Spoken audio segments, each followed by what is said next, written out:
Adakah orang bisu yang melakukan transaksi jual beli? Ada. Ada. Hukum jual beli orang bisu hukumnya sah.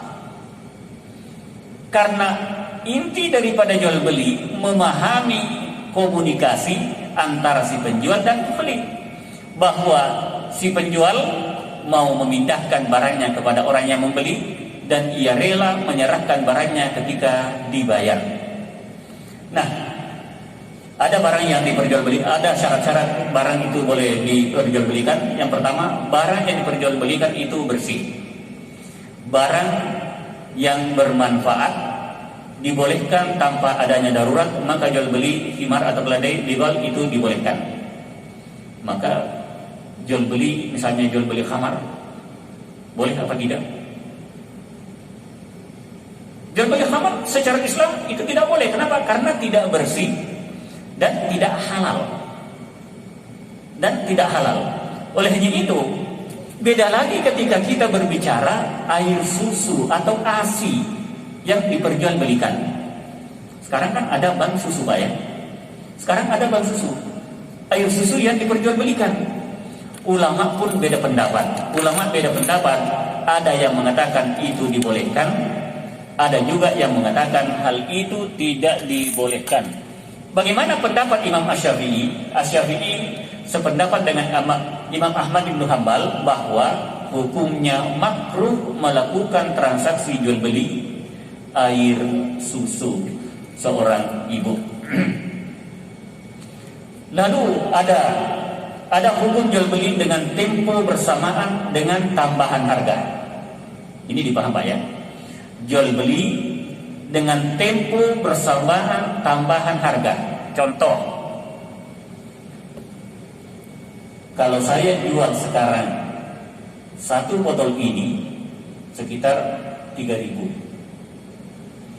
Tapi ketika saya menjual dengan tempo, Anda boleh bayar 1.000 dulu.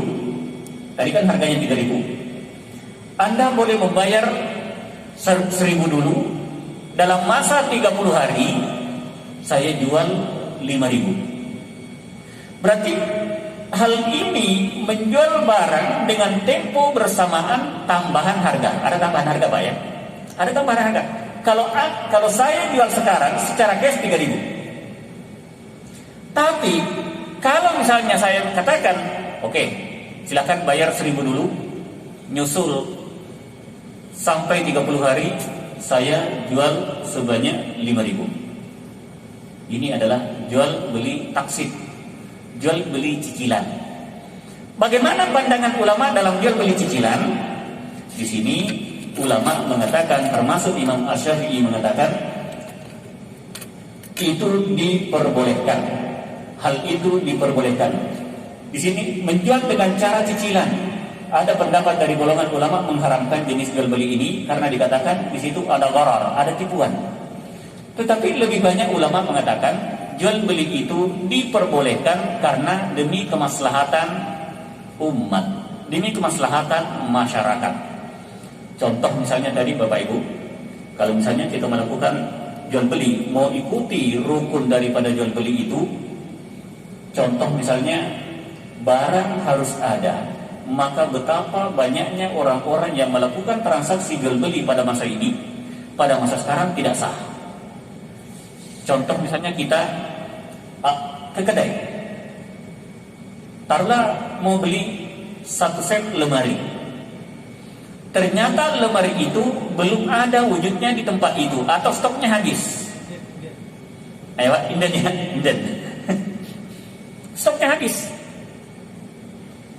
Sementara tadi rukun jual beli barang harus ada.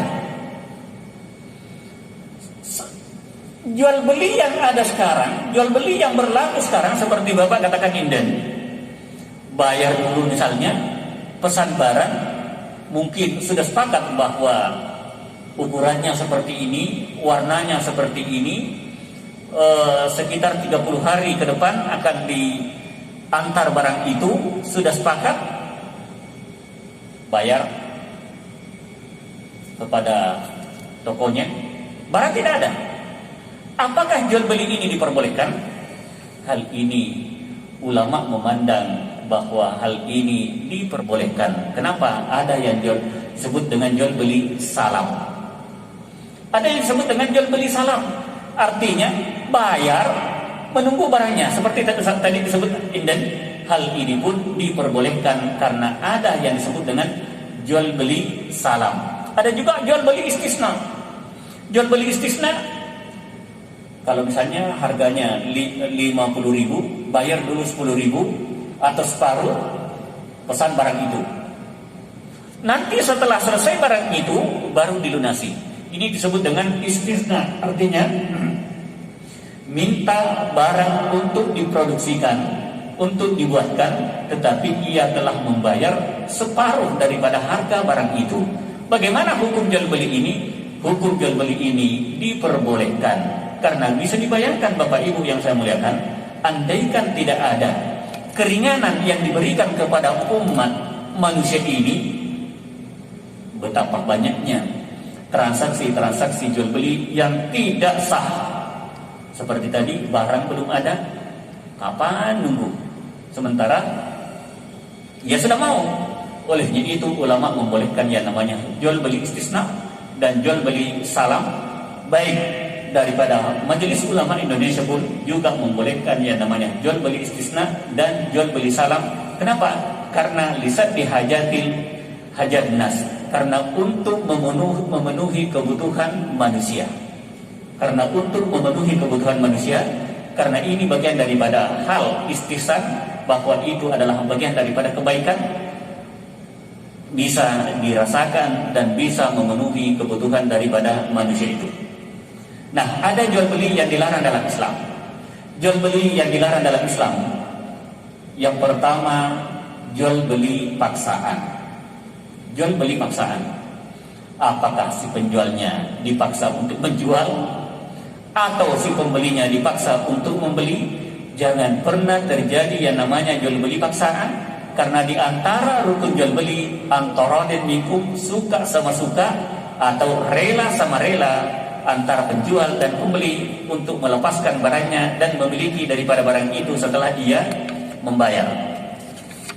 Lalu selanjutnya yang tidak boleh dilakukan, jual beli orang gila. Ini jarang kayaknya terjadi nih. Mana orang gila menjual, Pak ya? Lalu yang ketiga, jual beli yang diharamkan karena zatnya. Jual beli yang diharamkan karena zatnya. Contohnya apa? Jual beli yang diharamkan karena zatnya. Contoh, menjual bangkai. Bangkai hukumnya haram dimakan. Betul Pak ya? Bangkai haram hukumnya dimakan. Jangan pernah mengkonsumsi bangkai hewan yang sudah menjadi bangkai mati. Ini banyak juga orang-orang yang di kampung melakukan. Sudah tahu sapi mati, tetapi ia tetap berusaha untuk mengambil bangkai itu, lalu mencincang daripada bangkai itu dan menjual ke pasar. Na'udzubillah min zalik. Betapa berdosanya. Ia sudah tahu bahwa ini adalah bangkai, tetapi nilai jualnya yang harganya misalnya 15 juta, ia hanya beli 3 juta. Masya Allah. Padahal bangkai haram hukumnya untuk dimakan. Termasuk bangkai yang disembelih tidak bertujuan dengan nama Allah Subhanahu wa taala. Jadi ini adalah bagian daripada bangkai. Apalagi khamar, hal-hal yang memabukkan. Jadi sedikit pembahasan kalau berbicara tentang khamar, hal-hal yang memabukkan. Terkadang kita berselisih paham dalam hal khamar. Contoh misalnya, selama ini kita menyebut bahwa yang dimaksud dengan khamar semua campuran yang beralkohol. Betul Pak ya?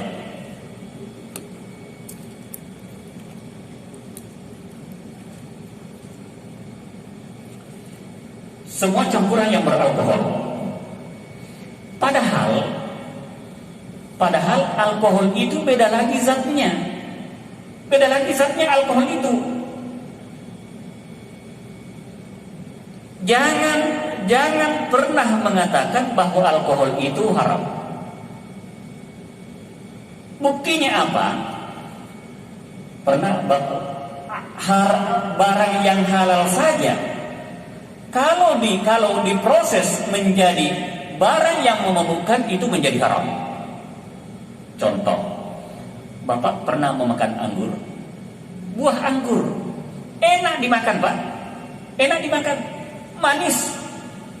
Tetapi ketika orang memproses menjadi minuman khamar tanpa campuran alkohol, juga hukumnya menjadi haram karena memabukkan.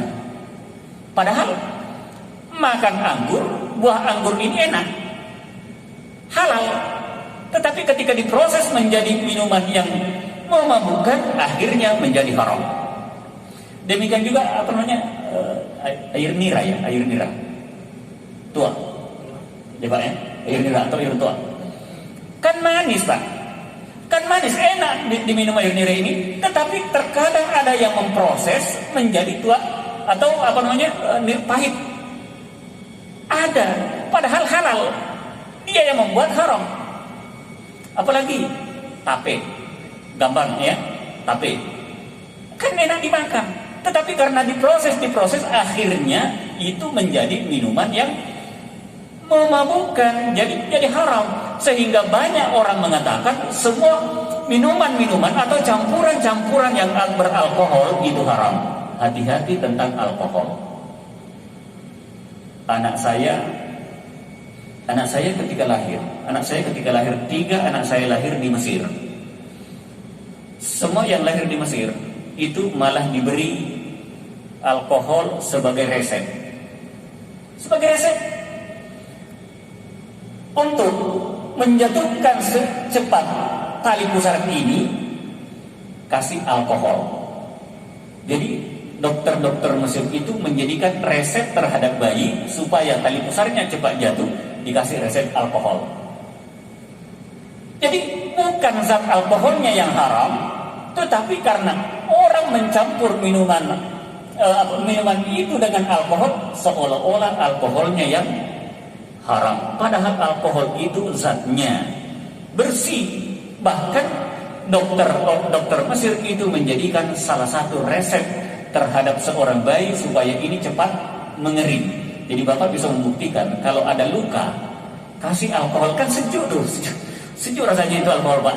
Itu bisa menjadi resep untuk mempercepat kesembuhan ketika ada luka. Jadi hati-hati dengan pembahasan tentang khamar, bahwa tidak semua minuman yang memabukkan ada campuran alkoholnya, tetapi bahkan makanan yang halal, minuman yang halal ketika diproses itu bisa memabukkan, dan ini haram. Lalu ada babi, anjing dan seterusnya. Ini adalah zatnya memang diharamkan, sehingga Islam tidak memperbolehkan melakukan transaksi jual beli barang yang zatnya memang sudah diharamkan. Yang keempat, barang belum dalam genggaman. Tadi saya contohkan ketika Anda menjual, saya menjual burung yang lagi terbang di atas sana. Itu diharamkan, itu tidak boleh. Kenapa? Karena belum tentu Anda bisa memberikan ketika terjadi transaksi jual beli. La tabi' ma laysa indak. Janganlah menjual sesuatu yang tidak ada pada kamu.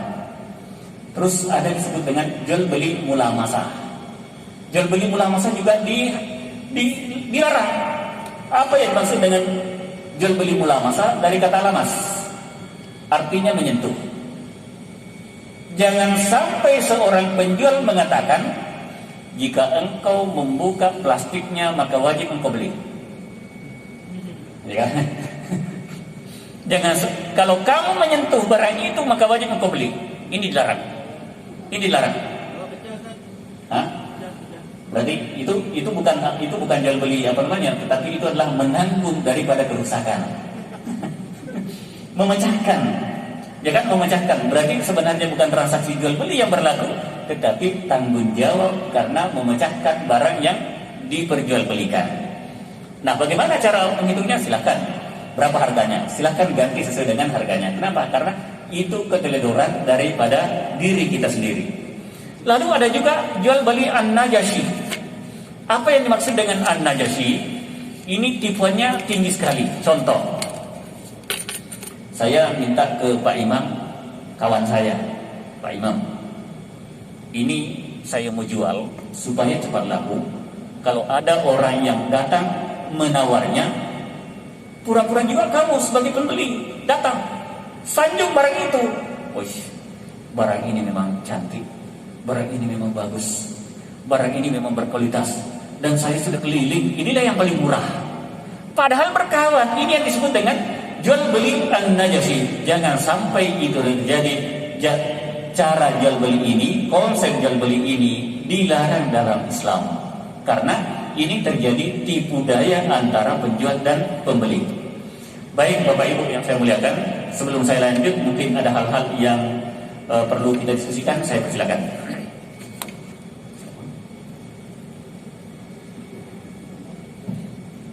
Assalamualaikum warahmatullahi wabarakatuh.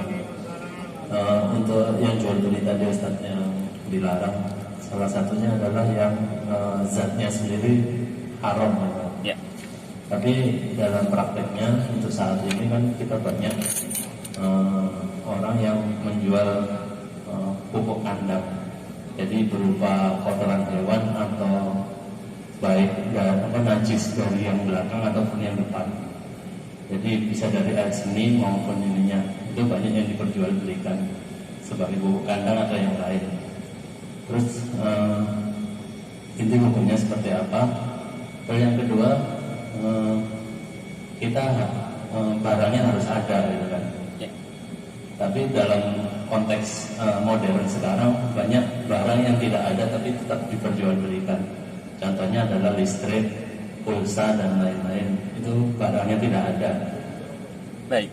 Terus yang ketiga, kita sebagai jasa ojek online gitu, kan banyak yang kita ngambil GoFood. Nah, pada dasarnya kita nggak tahu konsumen ini apa, gitu kan. Tapi ada beberapa konsumen kita muslim, tapi konsumen ini minta dibelikan salah satunya misalkan saksang. Yang Beli apa? Saksang, olahan daging anjing. Nah itu kan secara ini kan haram. Tapi kita sebagai ini kan sebenarnya hanya mengantarkan. Tapi di situ biasanya kan ada juga kita harus membeli dulu, Ya. Menggunakan uang kita baru nanti diganti. Ya. Nah itu hukumnya seperti apa? Terima kasih. Wassalamualaikum warahmatullahi wabarakatuh. Oke, baik, terima kasih. Yang pertama,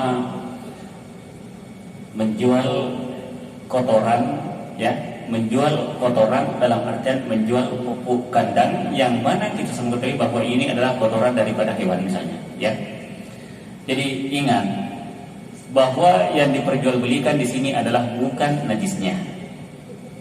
Yang diperjualbelikan di sini bukan najisnya.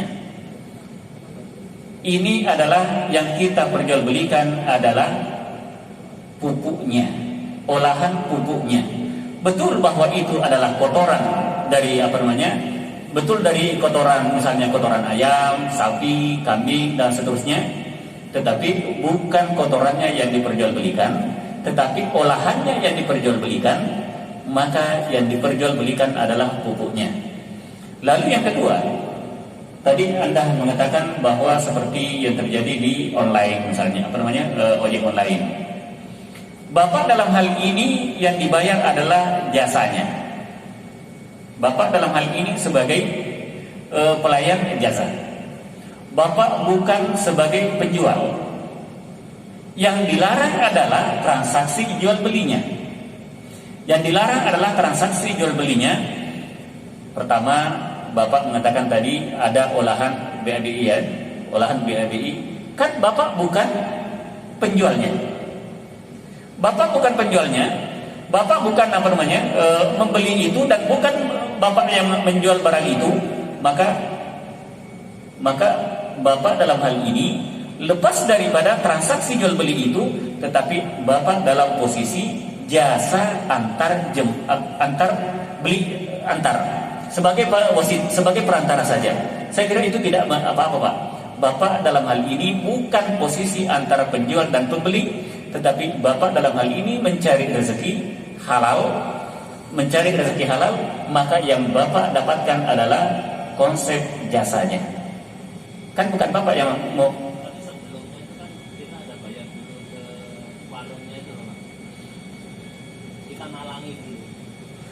Nalangi dulu, tetapi kan bukan Bapak yang bermaksud memiliki barang itu. Tadi kita melihat definisi daripada jual beli itu berpindahnya barang dengan tujuan memiliki. Bapak bermaksud memiliki barang itu kan tidak. Intinya Bapak dalam hal ini sebagai pelayanan jasa saja. Dan bagi saya itu tidak apa-apa. Kenapa? Karena inti daripada ojek online ini mencari rezeki halal dalam konsep jasa, ya kan? Dalam konsep jasa, dalam hal ini Bapak bukan yang melakukan transaksi jual beli, tetapi perantara yang Anda lakukan itu tidak apa-apa. Karena bukan tujuan kepemilikan, bukan tujuan memiliki barang itu untuk Anda bayar. Wallahu a'lam bishawab. Terima kasih. Yang lain silakan. Mana Tuan? Makanya saya Silakan. melanjutkan dari Pak Samen yang tadi juga. Ya silakan. Bagaimana dengan yang kayak narkoba? Itu kan juga jasa, tapi yang dapat itu kan kurirnya. Itu gimana? Oke. Seperti itu. Ini pertanyaannya mantap-mantap. Jadi kan sudah tahu bahwa pemerintah melarang yang namanya kurir narkoba. Barangnya pun juga diharamkan untuk diperjualbelikan. Jadi sebaiknya meninggalkan itu daripada perannya lebih kalau melakukan transaksi jual beli itu kan mudaratnya masya Allah, ya kan, mudaratnya masya Allah. Kalau yang Bapak tadi tanyakan itu mudarat secara Islam saja.